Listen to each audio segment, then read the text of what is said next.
Hello दोस्तों, कैसे हैं आप लोग। आई होप कि आप लोग बढ़िया हैं। तो आज के कौन फ्रेश होने कमाल की क्लास में आप लोग का हम स्वागत करते हैं। ठीक है, तो आज के क्लास में हम लोग देखने वाले हैं प्रकाश का अपवर्तन। ठीक है, जो कि एक बहुत ही एग्जाम पॉइंट ऑफ व्यू से बहुत ही इंपॉर्टेंट चैप्टर है। ठीक है ना, इससे क्वेश्चन बनने के 110% गारंटी होता है कि भाई हर साल इससे एग्जाम में क्वेश्चन आ ही जाते हैं। ठीक है, ठीक है। तो चलिए आज हम लोग देखेंगे इसी को और बिल्कुल डिटेल में एक्सप्लेन करेंगे, एकदम पूरा फिगर के साथ हम लोग समझने वाले हैं। ठीक है, मैं यहाँ पर रटाने नहीं आया हूँ, आप लोगों को मैं समझाने आया हूँ। ठीक है, तो चलिए समझते हैं। अब देखो, पहले हम लोग इसको समझेंगे कि ग्लास में हमारा जो है पेंसिल अगर डालते हैं, अगर ग्लास में पानी है उसमें पेंसिल डालेंगे तो वही थोड़ा सा मुड़ा हुआ दिखाई देता है। क्यों दिखाई देता है भाई? या तो फिर इसको हम लोग समझेंगे, पहले इसको समझेंगे फिर इसको समझेंगे कि भाई जब हम लोग पानी में किसी भी वस्तु को देखते हैं तो अपना एक्चुअल स्थिति से थोड़ा सा ऊपर उठा हुआ दिखता है कि नहीं दिखता है? तो बोलोगे हाँ दिखता है। ऐसा क्यों दिखता है? कभी जानने की कोशिश किए हो? अगर नहीं किए हो तो चलो आज के क्लास में आप लोग को मैं बता दूंगा क्यों होता है। चलो फिर देखेंगे इसको। ये भी वही है, जब भाई साहब जो है मछली पर निशाना लगा रहे हैं, बट मछली है यहाँ, दिखाई यहाँ पर दे रही है। तो क्यों दिखाई दे रही है, आगे इसका जवाब मिलेगा। तो चलिए यहाँ पर पहले हम लोग समझते हैं प्रकाश का अपवर्तन होता क्या है। ठीक ना, प्रकाश का अपवर्तन क्या होता है कि जब प्रकाश की किरण किसी विरल माध्यम में, प्रकाश की किरणें सीधी रेखा में गमन करते हैं। ठीक, विरल माध्यम में प्रकाश की किरणें सीधी रेखा में गमन करती है, परंतु माध्यम के बदलने से किरणों की दिशा में भी परिवर्तन होता है। ठीक ना, यानी कि किसी विरल माध्यम में प्रकाश की किरणें सीधी रेखा में गमन करती है, परंतु माध्यम के बदलने से प्रकाश की दिशा में भी परिवर्तन होता है। अर्थात प्रकाश के परिवर्तन से दूर प्रकाश के परिवर्तन से दूसरे माध्यम में किरण इस प्रकार के मुड़ने की घटना को क्या बोलते हैं? प्रकाश का अपवर्तन कहते हैं। ठीक ना, यानी कि जब कोई प्रकाश की किरण सरल माध्यम से चलती है, ठीक, और फिर कहाँ जाती है? सघन माध्यम में चली जाती है, तो जो है अपने एक्चुअल पाथ से जो है ना डिफ्लेक्ट हो जाती है, मुड़ जाती है। ठीक ना, उसी घटना को हम लोग क्या बोलते हैं? प्रकाश का अपवर्तन। ठीक है, चलो हम लोग समझ गए प्रकाश का अपवर्तन क्या है। ठीक है, अब चलो यहाँ पर डायग्राम से समझ लेते हैं। प्रकाश का अपवर्तन क्या है भाई? जब कोई प्रकाश की किरण है सरल माध्यम, यानी मान लेते हैं एयर यानी हवा से प्रकाश की किरणें आई और कहाँ चली गई? ग्लास में यानी कांच में प्रवेश कर गई। ठीक है, तो भाई एयर जो है हमारा क्या है? कांच की अपेक्षा कम घना है, यानी कम डेंसर है, और ये जो है ज्यादा डेंसर है। ठीक, ज्यादा डेंस है ग्लास। ठीक, इसीलिए जब कांच में प्रकाश की किरण प्रवेश करेगी तो क्या होगी?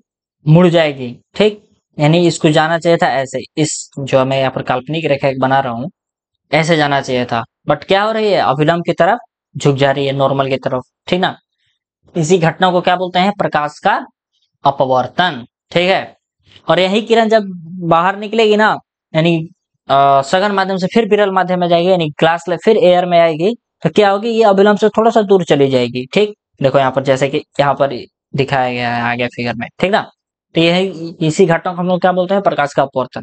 अब देखते हैं उस फिगर को, समझ लेते हैं। यहाँ पे इसके दो नियम है, मैं यहाँ पर आगे बताऊंगा, पहले इस फिगर को आप समझ लेते हैं हम। ठीक ना, अब देखो ये भाई साहब जो है मछली पर निशाना लगा रहे हैं, निशाना लगा रहे हैं। ठीक है, अब जब प्रकाश की किरण जो है इनकी आंखों से टकरा कर नीचे गई, यहाँ पर मछली से टकराई, फिर यहाँ पर इनकी आंखों से टकराई, बट लेकिन इनका जो दिमाग जो है ना वो इतना सोच ही नहीं पाता, यानी कि इनका ही नहीं, सिर्फ हम जितने भी इंसान है सबके साथ ऐसा होता है। ठीक ना, अब जो है हमारा मस्तिष्क जो है, इंसानों का दिमाग जो है, मेमोरी है, वो सोचता है कि जो भाई लाइट तो है वो सीधी रेखा में चलती है, वो कहाँ मुड़ती है।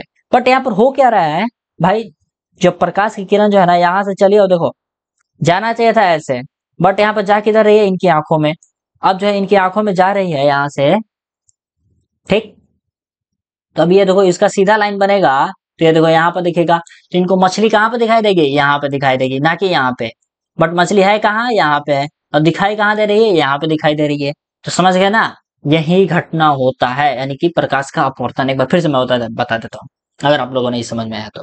ठीक, सबसे पहले देखो होता क्या है, इनके प्रकाश आंखों से प्रकाश की किरण टकराई, फिर यहाँ पर गई, टिक चिक प्रकाश की किरण यहाँ पर आई और मछली से टकराई।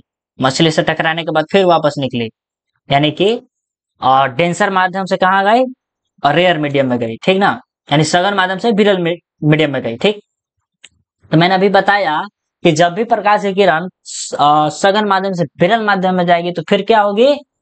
अभिलंब से दूर भागेगी। तो भाई यहाँ पर अगर हम यहाँ पर अभिलंब यहाँ पर खींचेंगे, ये हो गया नॉर्मल यहाँ से, तो क्या हो रहा है, देखो दूर जा रही है, ठीक, तो इस अभिलंब वगैरह से यहाँ पर कोई मतलब नहीं है।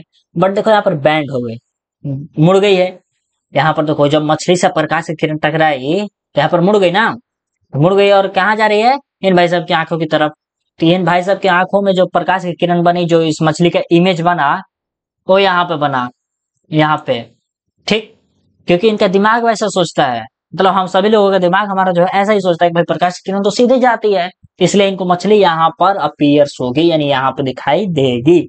ऐसा ही घटना कुछ यहाँ भी हुआ है। देखो यहाँ पर ब्रिक्स है, बट कहाँ दिखाई दे रही है, थोड़ा सा ऊपर। और ऐसा ही होता है जब हम लोग किसी बाल्टी में अगर नॉर्मल पानी स्थिर है ना, देखेंगे ना, उसमें पानी भरा है तो हमारा जो तली होता है बाल्टी का, वो थोड़ा सा ऊपर उठा हुआ दिखाई देता है। अगर हाँ तो कमेंट में जरूर बताने का, हाँ ऐसा ही होता है, ठीक ना। तो इसी घटना के कारण हमें ये सारी चीजें ऐसी प्रतीत होती है, ठीक ना। किस घटना के कारण होती है, प्रकाश के अपवर्तन के कारण, ठीक है। चलो अब देखो इसके दोनों नियमों को समझ लेते हैं फटाफट। अब देखो इसका पहला नियम क्या कह रहा है कि आपतित किरण अपवर्तित किरण, ठीक, आपतित किरण हो गई, फिर अपवर्तित किरण हो गई, तथा अपवर्तक सतह के आपतन बिंदु पर खींचा गया अभिलंब तीनों एक ही समतल में होता है। यानी कि the incident ray, the reflected ray and the normal drawn at the point of the incident on the refracting surface, all the three lies in the same plane, ठीक। यानी इसका मतलब क्या हुआ, यहाँ पर देखो ये जो है इंसिडेंट रे हो गई ये वाली, और ये जो है रिफ्लेक्टेड रे हो गई, और ये हो गया कौन सा के बिंदु, कौन सा बिंदु हो गया बताओ, इंसिडेंट पॉइंट हो गया, ठीक ना। यहाँ पे जब जहाँ पर इंसिडेंट रे टकराती है उसको बोलते हैं इंसिडेंट पॉइंट, ठीक, ठीक ना। यहाँ पर और यहाँ से एक नॉर्मल खींचा जाता है, इसको बोलते हैं क्या है, नॉर्मल है। जो डॉट डॉट लाइन है ये नॉर्मल बोलते हैं इसको, ठीक ना। और जो है ये देखो कहाँ पर लाई कर रहा है, सेम प्लेन पर लाई कर रहा है कि नहीं कर रहा है, यहाँ पे बोलोगे हाँ कर रहा है, तो यही होगा, ठीक। अब देखो सेकंड दूसरा नियम क्या कर रहा है, आपतन कोण की जया अर्थात साइन आई तथा अपवर्तन कोण की जया अर्थात साइन आर का अनुपात क्या होता है, एक नियतांक होता है। The ratio of the sine of the angle of incident sine i and the ratio and the sine of the angle of reflection sine r is a constant. यानी दोनों क्या होता है, एक नियतांक होता है, ठीक ना। यानी साइन आई बट्टा में साइन आर, और इसी को क्या बोलते हैं, स्नेल का नियम, ठीक। यानी कि आपतन कोण की जया और प्रवर्तन कोण की जया का अनुपात सेम होता है, इसी को बोलते हैं स्नेल का नियम, ठीक है। तो बस आज की क्लास में बस इतना ही। अगर आप लोग को समझ में आया तो वीडियो को लाइक कर देना और अपने दोस्तों में भी शेयर कर देना। फिर से मिलेंगे ऐसी बहुत ही मजेदार क्लास में, नेक्स्ट टॉपिक में मिलेंगे, ठीक है। तो तब तक के लिए आप सभी लोगों को जय हिंद।